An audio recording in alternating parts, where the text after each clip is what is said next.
So this was in 9th grade. I had this one teacher we will call Mrs. Sally. So Miss Sally was not a very good teacher.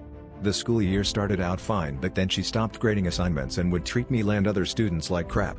So, I have back and neck problems that I see a doctor for, but sometimes my neck hurts so bad to the points I can't move it, and one day in her class it was like that, so I propped my head up with my hand against the desk and continued to do my work.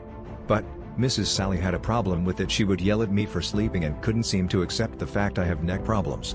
So she always made me go to the nurse's office when I simply propped my head up. I'm assuming it's because she didn't believe me. So at this point I'm missing a lot of class, and even the nurses were telling her to stop sending me and to let me prop my head up, but she didn't want to listen.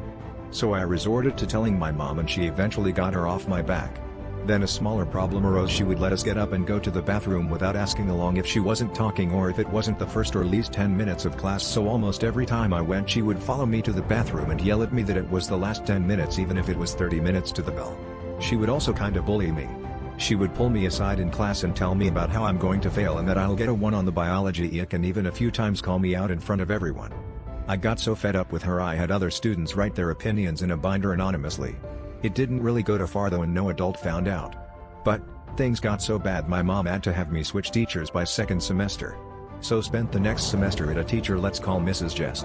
Mrs. Jess was a good teacher and helped me catch up and helped me score a 5 on the ick. But, the story doesn't end there.